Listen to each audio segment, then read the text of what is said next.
Iowa Sports Review is brought to you today by Daniel Marks, licensed sales representative with United Healthcare. Turning 65? Welcome to Medicare. Call Daniel at 515-519-0040, TTY 711.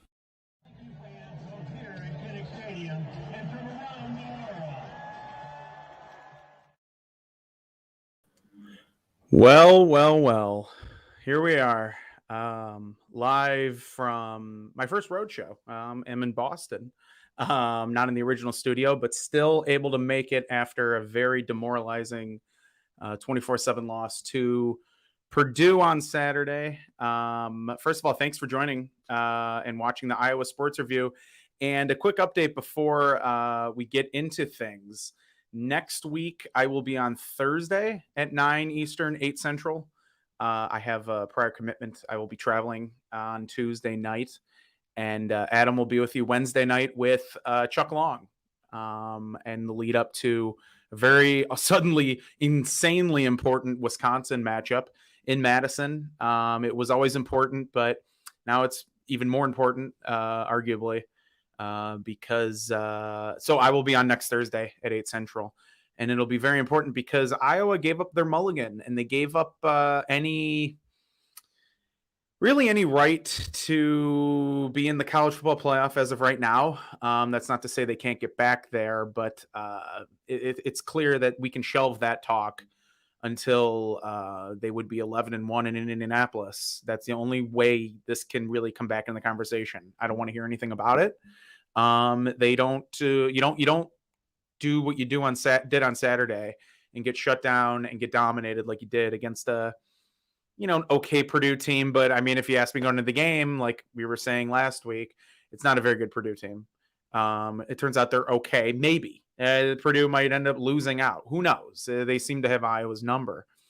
But any talk of a college football playoff, anything like that is just gone until further notice. And so I want to start out today by just kind of wondering what happened. Was it the letdown? And I hate to use the letdown card in that, the Penn State game was such an emotional night and such a monumental win for the program that they just fell flat and let themselves down and let everyone down because Purdue outplayed them. This wasn't a 10-9. Iowa couldn't get out of their own way. And, the game was there for the taking. They were out of the game probably once it got to 14. When it was 7-7, you thought, okay, get to the half or get a stop, get the ball back, score. And then, 14-7 at the half, 10-7 at the half. Iowa can kind of grind it out. But it just didn't – once it was 14-7, you thought, I at least thought, I was in attendance, and it was evident they could not stop them. They could not stop Purdue. And, and it's clear that this team cannot play from behind by more than 7 points. They were down 7-3 at Iowa State and 7-3 against Maryland.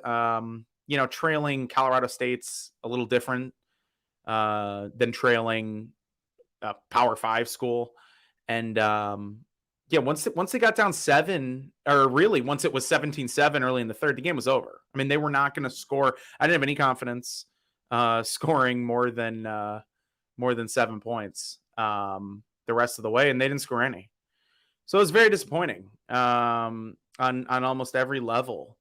And I don't know. I think the most disheartening thing was, one, the offense just failed spectacularly when they really came through when they needed to against Penn State. And as Clinton says right there, a complete lack of effort. I don't know if that's completely fair, because I think that, again, takes away from Purdue dominating them. I mean, it was a dominant performance. Purdue put up 464 yards on what we thought was an elite defense. And they committed 1 turnover, but it's clear, I mean, Iowa's offense committed 4. But it's clear that this offense is so dependent upon Iowa picking off, three passes a game and knocking out the other quarterback, and that's just not sustainable. I mean, when you're in a 12-game season, if that's what you're relying on, you're going to lose a couple times. And going forward, I don't know what the recipe is for this team other than create 3 to 4 turnovers a game. That's just not going to happen. I mean, you can't go into you can't go into Madison expecting that. It might happen. I mean, Wisconsin's offense is putrid, and this defense should feast on it. But I don't know. If Minnesota comes to town, they can put up some yards. They beat this Purdue team, so it's just not sustainable. Expecting to get the ball like the Maryland game where you pick off 7 passes and all of a sudden you're starting every drive in plus territory, or even against Penn State where, you knock the quarterback out and kudos to you. I mean, we went over that last week, but then Iowa was getting the ball at midfield every time. You have to be able to put together a drive, especially if you want to win anything. If you want to go to Indianapolis and beat an Ohio State or beat Penn State with Clifford or any of the other 2 teams, Michigan State, you're going to have to put together long drives. And and it's, the other disheartening thing too, in line with that, is the rushing game. I thought late in the Penn State game, boy, they were leaning, they were moving, they were able to find some holes, and it just wasn't there. I mean, there were a couple of nice runs, but it's a lot of, I don't know how many times Tyler Goodson gets the ball, and before he can hit the hole, he does that stutter step stop, and he's going, the amount of times he's gone backwards on his own just to try and find some space. It's amazing. And again, it's a young offensive line. It's all of that. And I understand that, but it is still startling at Iowa that they just cannot run the ball 7 weeks in. And it's clear they're not going to be able to. I mean, you're not going to all of a sudden start running the ball against, Big Ten teams or better competition down the stretch. And, they were without Cody Ince, which is a loss for that offensive line. It's another body, but it's not like they were without Tyler Linderbaum and all of a sudden they couldn't run. They haven't been able to run all year with the best center in America. And it's just not going to happen. I mean, it's at this point, it'll probably happen against Illinois, and it probably will happen against Northwestern. But other than that, it's not going to happen against teams. And, you look up and down the Big Ten West now, and Nebraska's gotten stingier. They can't win a game. They'll find a way to lose. They'll probably find a way to blow the game against Iowa. But they've gotten stingier on defense. Minnesota can hold their own. They can be stingy enough. I mean, Purdue has a pretty good defensive line, but you just at some point you expect them to break through. And now we're 7 weeks in. It's not going to happen. I mean, if it happens, it's a shocker, or you're playing a bad team like Illinois or Northwestern. And Craig has a good question. What did you see in Purdue's passing game plan that other opponents have been able to execute? First of all, they were running the no huddle, which has been extremely effective against Iowa. And I think they used a lot of what Penn State used with Clifford last week. The short passing game to spring the long game. Penn State wasn't able to hit too many long ones. They were throwing a lot of short passes. But a combination of just keeping Iowa's defense on their toes, and it's clear this Iowa offense cannot stop a mobile quarterback. They still have not figured that out. There were numerous third downs where they lost contain again or just didn't have a spy out there. And, this goes back to the Phil Parker. The one knock I have on him, and he's been spectacular. And this is a small knock at the end of the day, but it really feels like if there's a star player, a star wide receiver, he's gonna burn them. And maybe it's just a David Bell thing. Maybe they did a pretty good job with Jahan Dotson with against Penn State, but it's a David Bell. They just cannot stop him no matter what, and he's that good, and he finds space. And and other teams can't stop him too. I mean, we know his name for a reason. This isn't a random guy. But it's just they use the Penn State plan, and quite frankly, I looking at the numbers. Aidan O'Connell was spectacular, 30 of 40, 375 and 2 touchdowns. And they used the 3 Clinton mentioned. I've never seen a team use 3 quarterbacks, and that was very effective too. I mean, by the time Plummer and Burton came into the game, Plummer only tried 2 attempts, Burton 1, but They were running with them. Plummer ran the ball 5 for 20, Burton 3 for 10. When they were bringing them in, Iowa had no clue what was going on. I mean, I've never seen them as confused. And on defense, really since, man, maybe the one drive against Maryland, when Maryland walked down and scored, they looked like they're on their heels. Or that drive right at the end of the first half against Iowa State, when Iowa State was going in the no huddle and they were just finding holes. It was working. But otherwise, Iowa just, it seemed like whenever this season, this defense has kind of maybe been on their heels, they've been able to come with that big play, whether it be a fumble or a pick or a pick six or whatever. And it just wasn't happening. And when that wasn't happening, the game was over, because Iowa was always going to start with the offense was always going to have the ball at their own 20, 25. And they were never going to be able to put together a long possession and a scoring drive. And yeah, it's just it was very demoralizing. And yeah, Melissa mentions it's really frustrating to watch after that Penn State game, because they found a way to win that game and turn this from, this could be a Big Ten West champion team that could win the Big Ten and get to a Rose Bowl. And after the Penn State game, boy, it looked easy. It didn't look easy. It wasn't easy, but it got clearer. It got easier. I mean, it was just Purdue at home that, especially all the struggles they've had with Purdue, like, they're going to be ready. And what a letdown. I mean, on just every level. And it doesn't remove what happened in the Penn State game, unless, I mean, if this bleeds into 2-3 losses and they end up going nowhere, then that Penn State game really doesn't mean much. I mean, if we're being honest, because Iowa won't even be ranked at that point. Circle Herc, throw an RPO to Goodson. ICAM looks better on the ground anyways. ICAM and P-bomb running. I have been calling for that for weeks. They need to use Tyler Goodson in space and use between the tackles not happening. And ICAM, I agree, is better between the tackles. He's just a bigger, more physical back. Goodson's good in space. Just get him out there, like the long touchdown he had against Maryland. Use the short passing game to get the running game going. And if the running game's never going to get going, use a short passing game. Why bother with the? I don't understand. Brian Ferentz, we're getting back to that. We're gonna start bumping our head into the wall every first and second down with the rushing attack. I mean, 30 attempts, 76 yards, 2.5 a carry. I mean, it's just not there.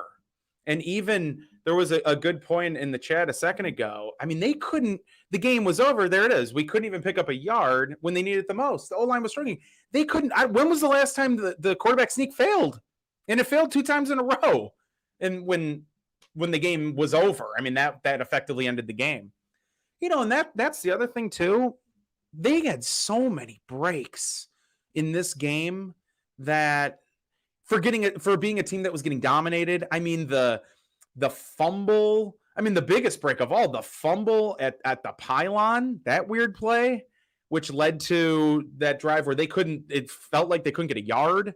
They had 3rd and I think it was 2, and then 4th and 1, and the sneak didn't work. And I mean, they did get a few breaks, and they just couldn't take advantage of any of it.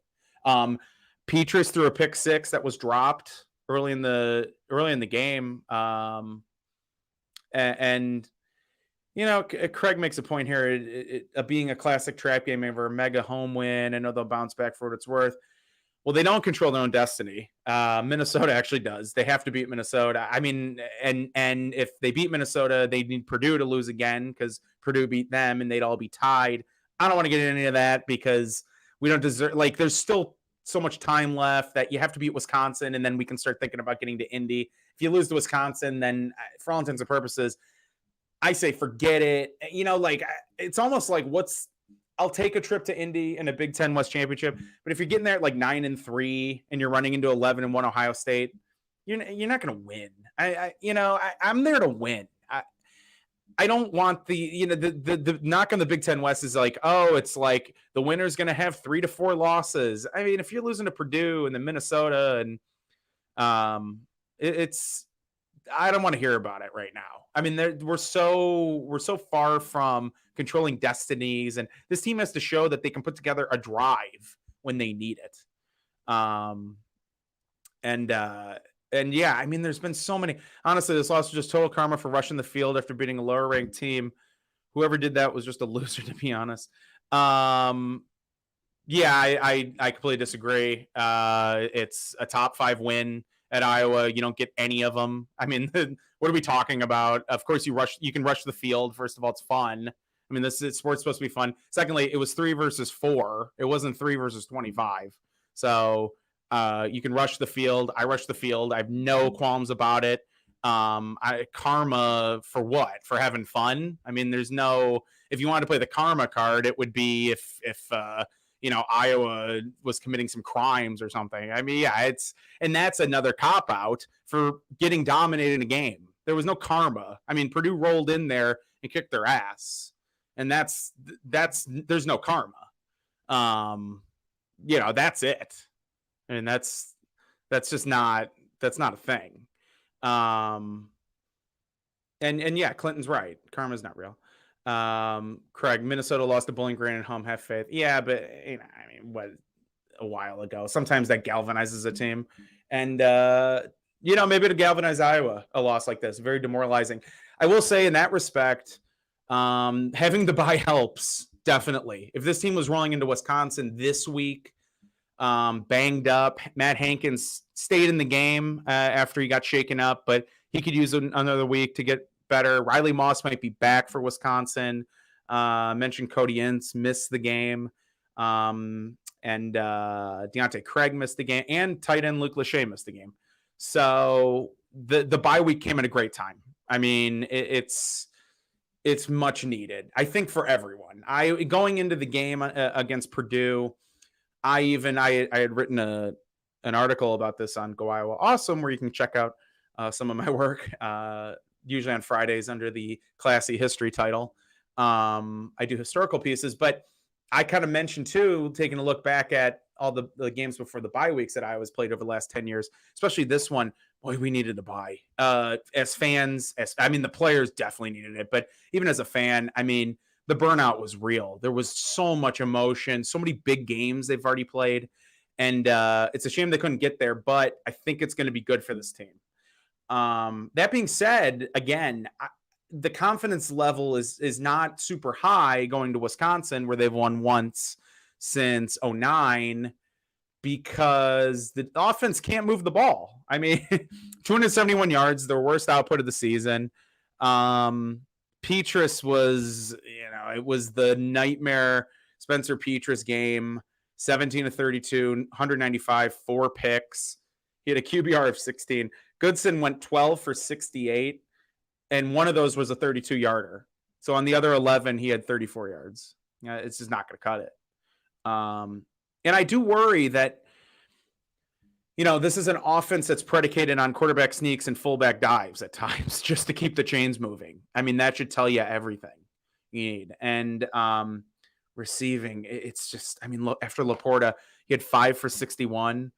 After that, Keegan Johnson, he's a freshman, 38-yarder, 2 for 50, but it does get lean. Tyler Goodson had 4 catches for 16 yards. What is that? And Clinton nailed it there. Not having Luke Lachey was huge. They could just key in on Laporta, and it wasn't. But that's a great point too. It feels like they have 6 plays in the playbook. Yeah, it feels like and it's felt the same way against Penn State. They couldn't move the ball. They had 6 plays in the playbook, and they pulled out the 7th play that won them the game. They were Gainey play, but it really does feel like that.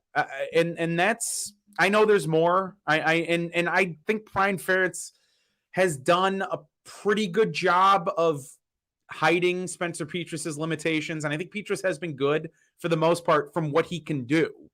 But it really does feel like it's a very dry playbook. There's not a lot outside of when you're watching them play Kent State and Colorado State. There's just not a lot of creativity. And Clinton's right at the bottom. They're a joke on first down. That's pretty clear. I don't know how many times they start. It's always 2nd and 7 or longer, and a lot of times 2nd and 13. And just, there's been a couple times even against Penn State when you get to the play calling where you get an interception, the first interception of the game, and one of his 6 plays, They line up in the Wildcat, and Tyler Goodson runs it to the left or to the right for 2 yards. And I don't know how many times this team runs to the right. They run a stretch run to the right, and it's never there. The left seems to work a little bit more, but he runs more stretch runs to the right that go nowhere than any team I've ever seen. And quite frankly, I think Tyler Goodson, from his sheer talent, has done a lot with nothing. I think a lot of those could be losses of 5 that he's turned into 2 yards, losses of 4 that he's turned into 4 yards. I think he's done a pretty good job in that respect, just from his talent alone. But I mean, just looking at the box score, it's brutal. 378 yards passing they allowed, 8.8 a pass, and 9 of 16 on third downs Purdue. And how many times get off the field, 3rd and 12, 3rd and 11, 3rd and 8, 3rd and 7, and they just couldn't stop them. And the passes, I mean, it was easy. It was easy at times. Clint had a good question. Only 3 penalties, and it seemed like more. Now, I believe a couple of those were declined on big gains, a pass interference here, defensive holding there. But I mean, just getting burned. And, receiving David Bell, 11 for 240. You're not going to beat anyone. If you're allowing that, you better be Ole Miss, and you better be scoring 35 plus a game. You allow a guy who you're keying in on. This reminds me of the Rose Bowl. And look, Christian McCaffrey is an NFL All-Pro when healthy. So I'm not going to burn Iowa for this, but you have 25 days of a pregame lead up to a Rose Bowl, and you're going, watch McCaffrey. And then I don't want to hear that they fell on the first play. He was wide open. I mean, he was wide open 10 yards down the field, catches the ball and run for a touchdown on the first play. And it's the same thing with David Bell. You're keying in. Watch David Bell. We've been saying it for 3 years. Watch David Bell. He goes 11 for 240. And he's brilliant against Iowa. Whatever it is, he's brilliant against Iowa. And Iowa, I don't know if they've adjusted. I don't know. I haven't gone back and watched every Purdue game because I can't take it.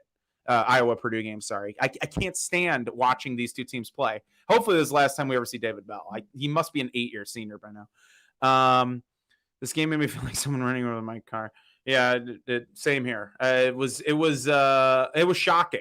I think that's the better way to put it.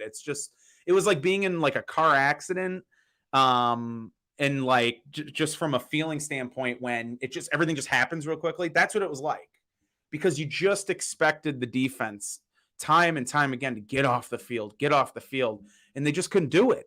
And just like that, I mean, you're number 2 in the nation, and you're finding ways to win, and you're dominating teams, and then poof, it's gone. It was shocking. It was, I mean, completely shocked. Quite frankly, I'm still not over it. And that leads me to kind of the post-mortem of this.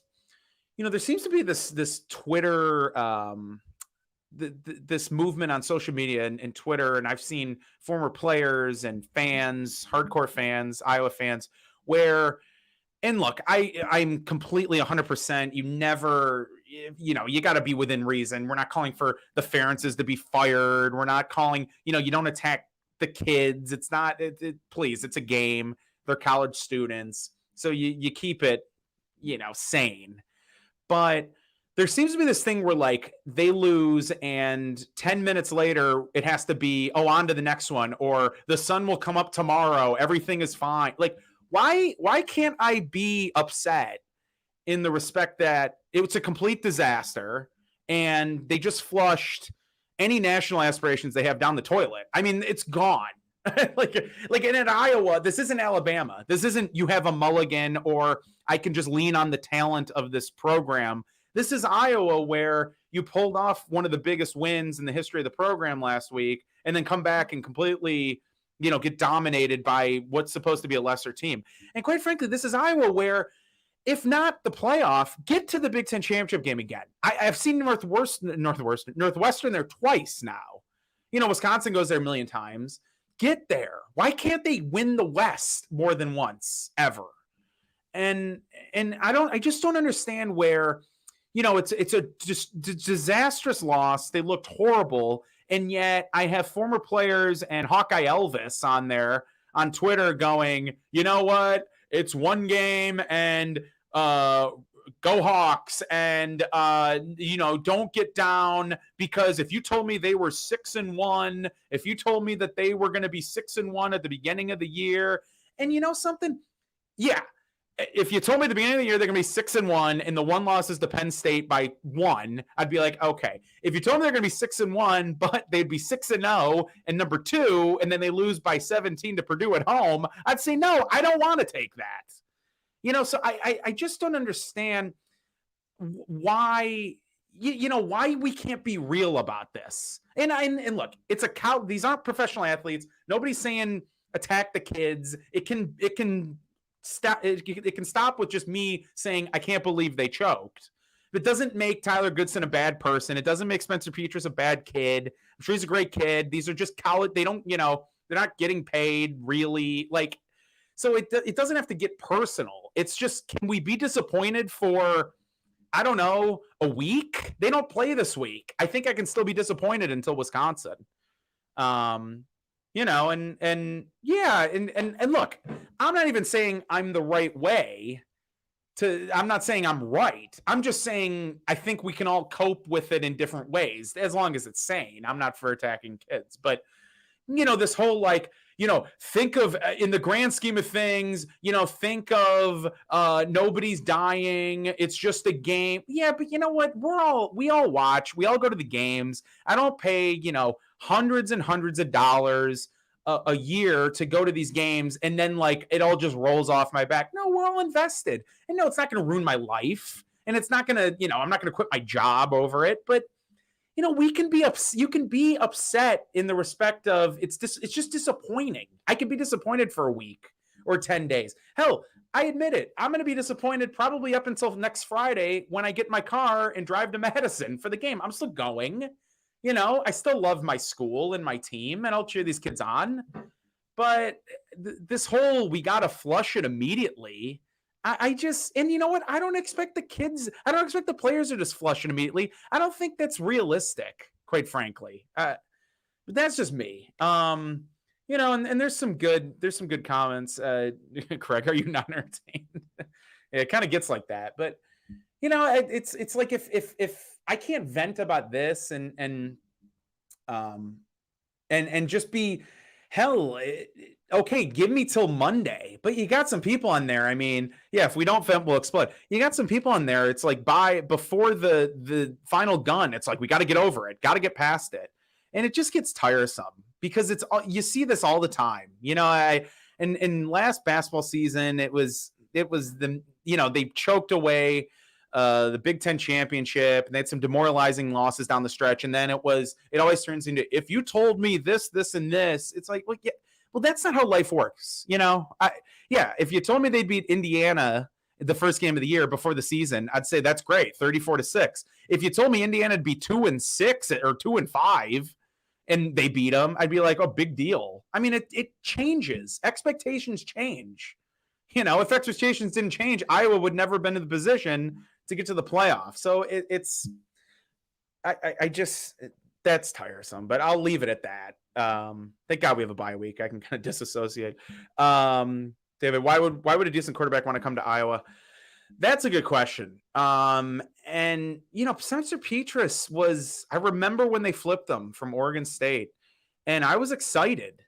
He had set records. I forget whose record he broke in high school up in, where is he from? California, I think. But I remember when they flipped him, and it was right around Thanksgiving. It was that early signing period.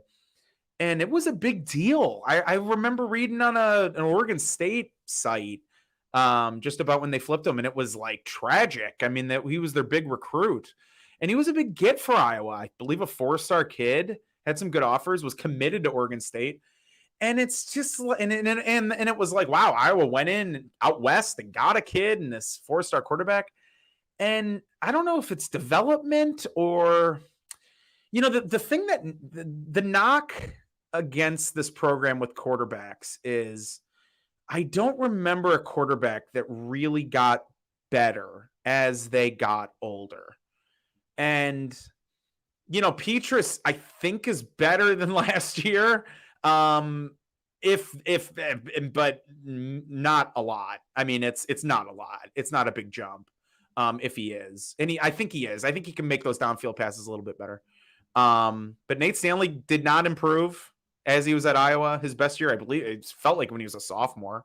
I don't know. I don't know why a good quarterback would come to Iowa. If you look at the track record of these quarterbacks and they just kind of tail off and the offense isn't that imaginative. In Brian France's defense, I don't know how much you can do with Petrus. I would like to see them just throw the ball more, even if it's short passes, just because they can't run it.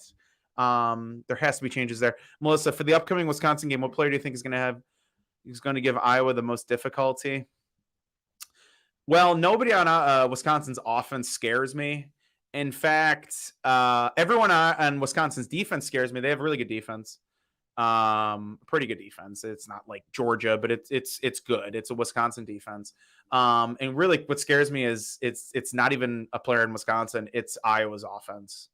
And what scares me is they're not going to lose. If they lose that game, I don't think Wisconsin can score 24 because their offense is that bad. But if Iowa doesn't turn Wisconsin over, it's going to be an ugly 10-6 first touchdown wins type of deal. I think Iowa's offense is a little better than Wisconsin's, and I think their defense is a little bit better than Wisconsin's. It's a bit better. So Iowa, should be favored in that game. They should win that game. But what scares me is the offense not getting the benefit of defensive turnovers. And, Wisconsin doesn't have a trademark Wisconsin running back. The offense is completely punchless. Merch has been terrible. He's been worse than Petrus. And it's a team they should beat. And it's a team that should look a lot like, it should actually look like a mediocre Iowa State team, in that they're going to want to do the same thing as Iowa, but they can't out Iowa. That's exactly what Wisconsin should look like. Iowa State's a better team than this Wisconsin team. It wouldn't be as good a win as the Iowa State win, but they have to find a way to do it. They have to find a way to win that game. And now we're at the point where forget about looking pretty. It was never about that because Iowa's never going to look pretty, but just win, baby. And it might be a 3-0 game. Clinton makes a good point. This is back to the quarterback situation. Usually the best O-line in the country, and I think this O-line will be good going forward. Again, it's very young. Playing at Kinnick, that does help. The Penn State game I think it's going to pay off just from the atmosphere and the fact that they won that game. That's why it's so demoralizing when they come back and lose, because it just feels like they're giving some of that back. But this is a bit unprecedented that they just can't run the ball. So maybe that's not fair to Spencer Petras, that they just have not been able to run it at all. And when you can't run it, as mentioned earlier, he has no time, because then they can just kind of key in on him. But I don't know. There's just a lot of questions. And back to the Wisconsin thing, Wisconsin doesn't worry me. Iowa's offense worries me. That definitely worries me. If they're running the ball like they did against Purdue, if it's going nowhere, if I'm looking at 2.5 a carry on 30 carries, it's going to be a slog. And when you get in those slogs, if Iowa can score 17 points, I think that's enough, clearly enough. I don't think Wisconsin can score that much. But if Iowa can't score 10, they could lose that game, and they shouldn't lose that game. This is a game they should never lose this year with what this Wisconsin team is. And really, this Wisconsin program feels like they're not teetering on disaster, because they're always with Iowa. It's never going to get really bad. But, Christ he's lost a lot of momentum. This is a second straight mediocre to bad year. They were bad last year. Mertz is completely regressed. I mean, this is a program that Iowa can zoom past if they can just they were set up for it until the Purdue game, but take care of business there, go on, get to Indy, have a shot at winning the Big Ten, maybe the playoff. I mean, they can really establish themselves as maybe what Wisconsin's been the last 15, 20 years. Maybe they can have that run. And so this is a game they have to win, and they should win. And we'll get into more of that next week, next Thursday. In case you missed it, I'm not on next Tuesday. I'm traveling, but next Thursday I'll be on.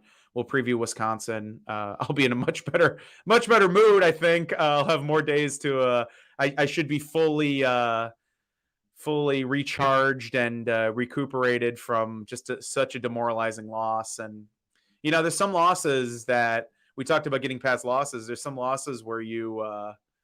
Yes, please, Clinton, smash that like button, subscribe, and follow us at Iowa Sports Review on Twitter, Facebook. You can see the upper left, the Iowa Sports Review. Twitter, I believe it's IA Sports Review. And tell your friends, tell anyone, Hawkeyes. If they're a Cyclone, tell them. I have been known to check in on the Cyclones every once in a while, just for whatever. Have them stop by, maybe ask a couple of Hawkeye questions. We all know that they're probably closet Hawkeye fans. We're really growing this thing. And like I said, I can't plug this enough. Next Wednesday, next Wednesday, Adam will have Chuck Long on the air. And coming up tomorrow, Adam is on for his weekly show leading into the bye week. He'll have more comments on Purdue. Wisconsin, it's so funny. I've been so disgusted. I just haven't looked at the slate this week much in the Big Ten. Wisconsin, I did see this, is favored at Purdue this week, -3. First of all, go Badgers for 1 week only. I don't know what to make of that game either. It feels like if Purdue's blowing out Iowa, they'll blow out Wisconsin, but that's the thing. I just don't think this Purdue team's probably going to lose 2 more times. And that's, I guess that makes that loss really demoralizing, but palatable. This wasn't like an undefeated Purdue team that now Iowa's locked out of Indianapolis. And it is what it is. We'll preview Wisconsin. We'll see what they do this week. And then, going into next week, next Thursday, we'll preview it before I get in my car and head up to Madtown for that one. It's, Melissa has a question about Nebraska. I don't know. Part of me goes, we talked about the faction of Hawkeyes that are like, think if we were 6-1. And I was thinking, well, think if I was a Nebraska fan to try and cope with the loss.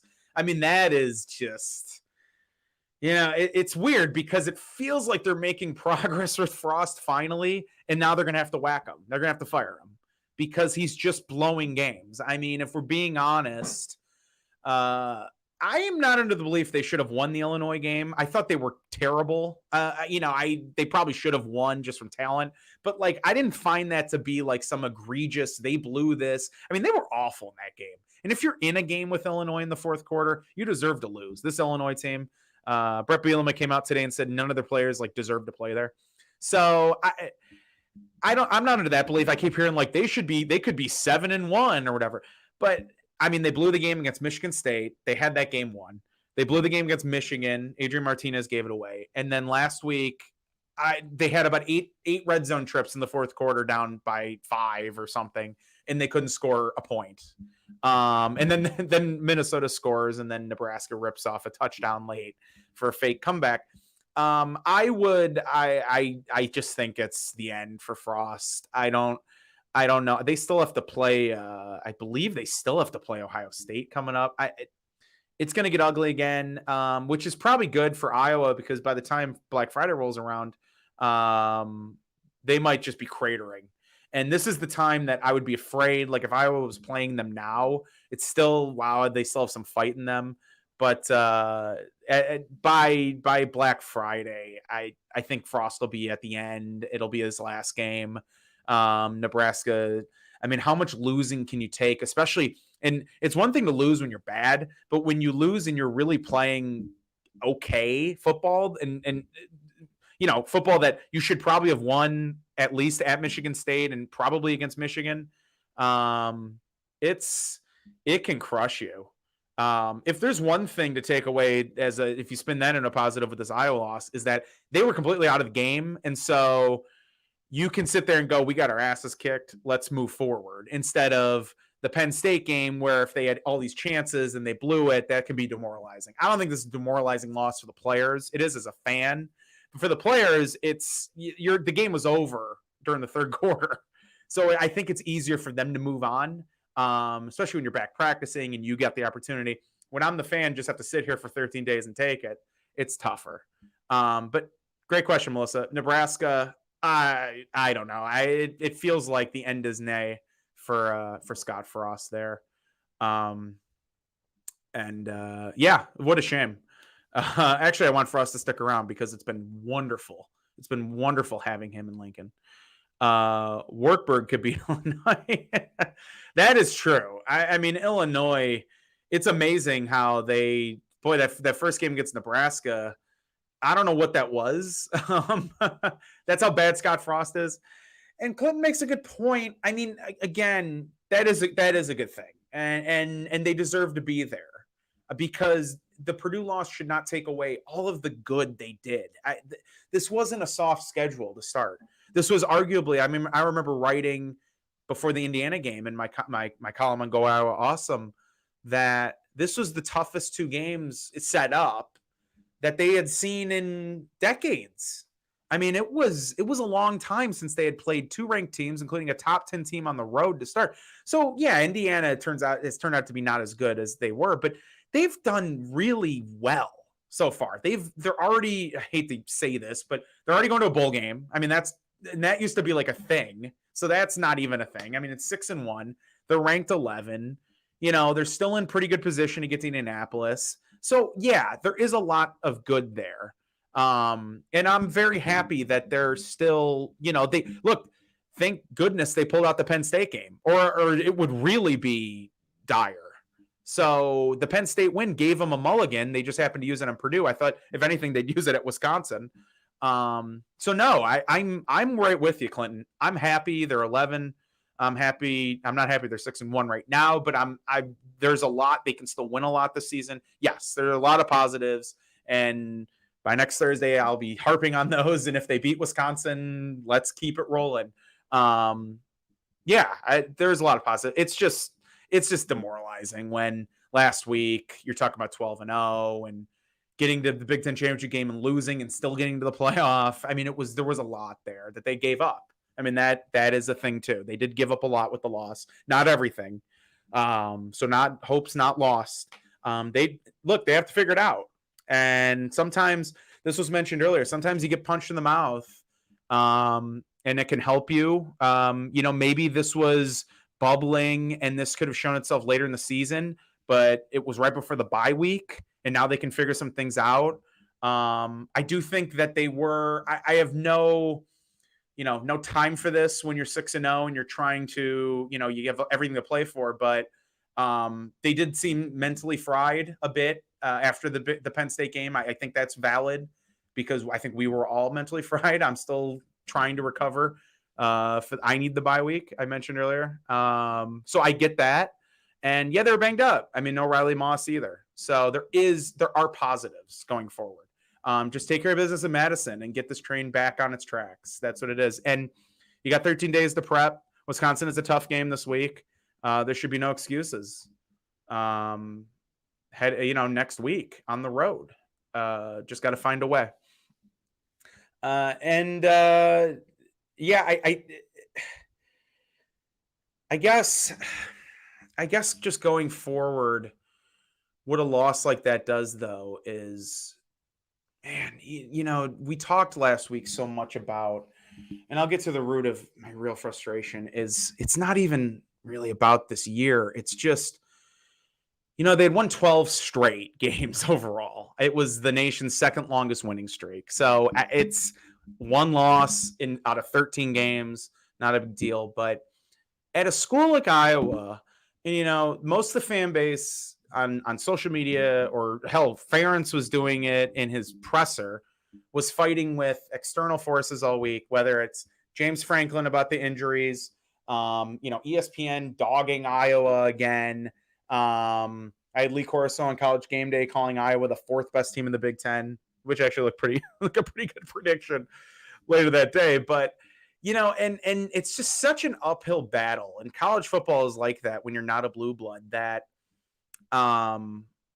you just, when you have opportunities like this, when you have opportunities to take that step, and man, it's just so disappointing, because once you get in Iowa, once you're 6-0 and the SEC videos start coming out about talking to everyone about an undefeated Iowa, and oh no, how could they? They're so boring and this and that, and they didn't deserve to beat Penn State. And then you follow it up with the game against Purdue. That's where it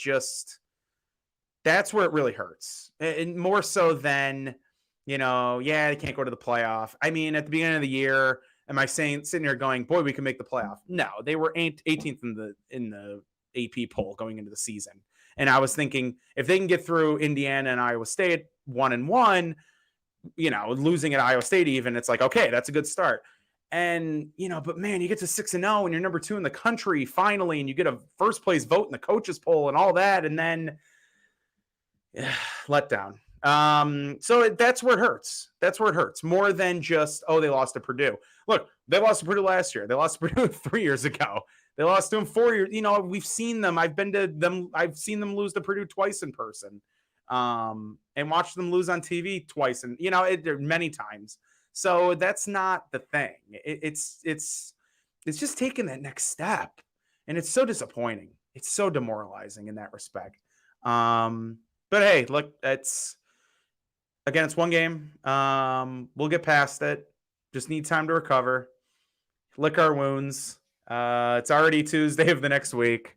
And that's all you can do, and just come back stronger next time. I don't know what they're going to do on offense. I think, they're going to try and run it again against Wisconsin. It's not going to work. I don't have any faith in that. If it works, they're going to win the game. Let's put it that way. Craig has a question here. Did you see Tennessee throwing stuff at Lane Kiffin? Thoughts on Coach getting the hook? Taking a national look. The Tennessee stuff was a joke. I mean, it was a complete embarrassment. It made no sense. Tennessee, if you're watching the game, Tennessee was getting they were still in the game with 3 timeouts and 2 minutes left. They called them short on a 4th down, but they still had 3 timeouts. They still had a chance in the game. And there was a long delay because the fans were throwing garbage at Ole Miss's players and throwing stuff on the field. It was an embarrassment. It's a joke. And it's I don't know. It's SEC. I guess it just means more down there. But it was a joke. And they're throwing stuff at Lane Kiffin. He's catching. What do you get hit with, a golf ball? As for Coach O, life comes at you fast. Boy, that was the worst kept secret in the world.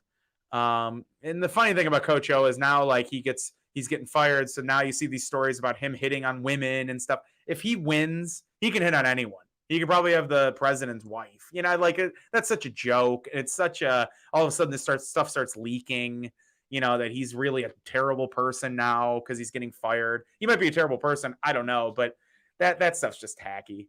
But no shocker. It turned it into a disaster after Joe Burrow left. He's Gene Chizik 2.0. Gene Chizik at Auburn after he lost Cam Newton. Sign of a good team is how he come back from a loss. Very true. And that'll be the sign of this team, because they have to win out. I mean, there's no room for error now, unless those other teams just crater and you could take 2 losses. But I think 1, 2 you could probably handle, but I don't want to tempt that. For all intents and purposes, it's a one. They can't lose again. You got to win your last, what would it be, 5. But that truly is the sign of this team. If they come out at Wisconsin and it looks anything like it did last week, and I don't think it will, I think this team's mentally stronger than that. I could be wrong, but they just seem mentally strong in that respect. I think they'll learn from this. And you know what? Kirk always, it doesn't always, they don't always just bounce back and win games after demoralizing losses, but this sort of is his wheelhouse.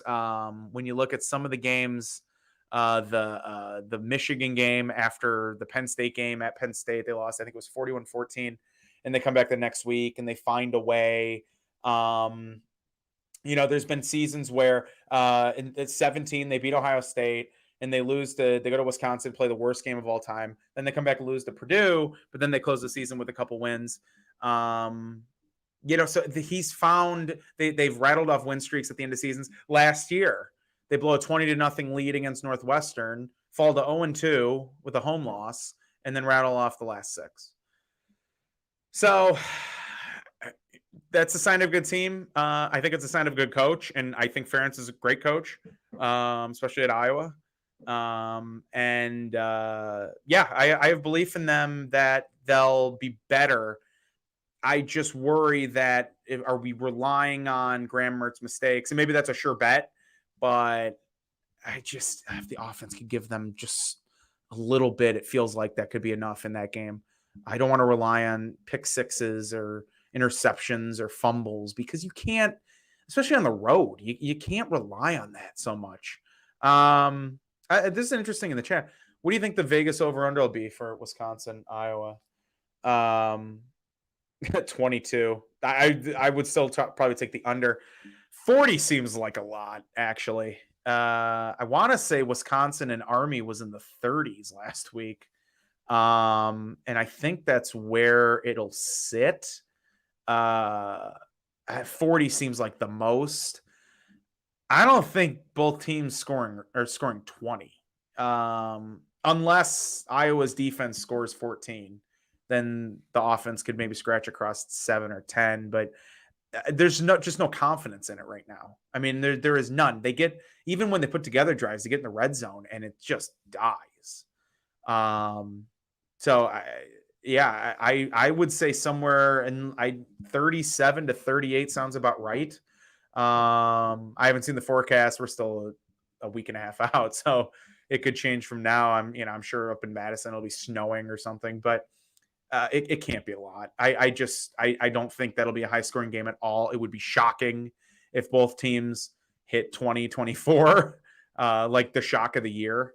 But we'll get into more of that next week. I'm very interested to see what Wisconsin does at Purdue. Favored. I don't know why they're favored. Very interested to see that game. See what Wisconsin has in them. The Army game, I just don't know. I don't know how much you can take from Wisconsin Army in the middle of October. The most bizarre, just a really odd 20-14. They didn't look great. Playing those military schools are so weird. Graham Mertz threw the ball 15 times. Wisconsin ran for almost 200 yards, but you can't take much from those games. But it'll be fascinating, and I don't know what to expect. What I do know what to expect is once again next week, I will be on Thursday night, following Adam's Wednesday night Chuck Long extravaganza. So tune in there. That'll be at 8 Central. I will be on the next night at 8 Central, leading into the Wisconsin game. So stop by. There will be a lot to talk about there. I'll do a quick dive into Wisconsin Purdue. Thanks for stopping by, Clinton. I appreciate it. Yeah. Go Hawks. And we'll get to talking there. I'm going to cut this in a few minutes left here, just because it's a bye week, and I think we can all kind of I know I need a moment to kind of regroup in the season, and next week we'll have a lot more to break down. Going into a game week this week with the bye, it's much needed time off. There's a comment in there about the spread. I would say, Wisconsin's favored by 3 on the road at Purdue right now, but I would still think, look, if Wisconsin goes to Purdue and gets blown out, I will be favored by 4 or 5, but I would say Iowa, if it was at home, 6. So I would say it opens at Iowa by a field goal, pending what happens in West Lafayette, but I mean, Iowa's the better team.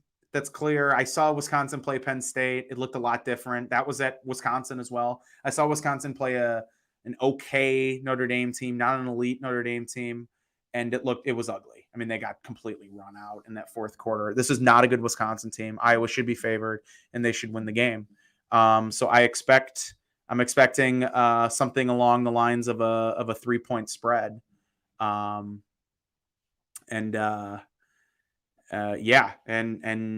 just I've said it a million times, but it's going to be the mantra going into next week. Just find a way. Luckily there's no David Bell walking through the door at Wisconsin. There's no Monty Ball. There's no Jonathan Taylor. But again, we'll break that down next week. And look ahead to the Badgers and my least favorite. Everyone has their own rival with Iowa. Some people hate Minnesota the most. Some people hate Iowa State. Wisconsin, I absolutely loathe. I want them to win this week because it'll help Iowa, but I never want them to win a game ever. I absolutely loathe them with a red hot passion. I will be up there with all the crazies. It should be. It probably won't be fun. But what does Greg say? Got to rest up. Bye week. Get the schwitz on the sauna. Maybe an ice bath and hit my own car. It felt like it. It felt like being hit by my own car. But yeah, this team, they just need rest. That should be the focus of this week. Just get some rest because it doesn't let up going forward. And hopefully there's 6 games left in the schedule before playoff or bowl season. Hopefully it's the last 5 and then a trip to Indianapolis. And there's no break. I mean, there's no more buys, and you're just going to have to grind it out. And, these games are not going to be pretty. Iowa, Minnesota won't be pretty. They should blow out Illinois, Northwestern. And, the game at Nebraska is not going to be pretty. We're past it looking good like Maryland. It's just not going to happen because it never happens like that. So you're just going to have to gut it out and get through and find a way to go 5-0 so you can play a 6th game. And then if you run into Ohio State, if you run into Penn State again, you toss it up in the air. But that's the most important thing to come out of this Purdue game is now there are no more mulligans. That was their mulligan. And I understand they need Purdue to lose again. Look, if Purdue wins out, then they just deserve it. You can't control that. I don't think it's going to happen. Wisconsin should beat them this week, I think. Maybe. I don't know. I don't know what to make of any of these teams, actually. I didn't think Purdue was that good, and they came in and housed Iowa. So I don't know. But that's the most important thing to take out of this. That and I hope to never see David Bell play another game against Iowa ever. Is he a senior? I'm not even. I hope. I think he is. He has to be. Is he a 5th-year senior? Is he going to the NFL? He should have been in the NFL 2 years ago after he was lighting up Iowa with Rondale Moore. I mean, it's incredible. That's all there is from the Purdue game. Very disappointing. We'll get past it. Hopefully Iowa does. Next week, they have the bye this week. Next week, they travel to Madison. I will be up there. I will be back. So I'll be back next Thursday at 8 Central. You can follow it right here. Look for us on Facebook at the Iowa Sports Review, Twitter, IA Sports Review. And then after the Wisconsin game the next week, I will be back on Tuesdays, my normal schedule. And remember Adam Jacobi tomorrow here on the Iowa Sports Review. And then he'll have 2 shows before I do my next week from tomorrow, Chuck Long with Adam. And tell your friends, subscribe. We welcome, this is a 2-way street. We welcome conversation. We welcome an active chat. That's the design here. It is still, they are 6-1, but they're number 11 in the country. It is still exciting. All is not lost. And let's hope they figure out some things in the bye week. And let's leave it at that. Let's lick our wounds. We'll be back next week going into Wisconsin. I will be back next Thursday. Until then, I hope to see all of you there, plus a couple more of your friends. And go Hawks. Thanks.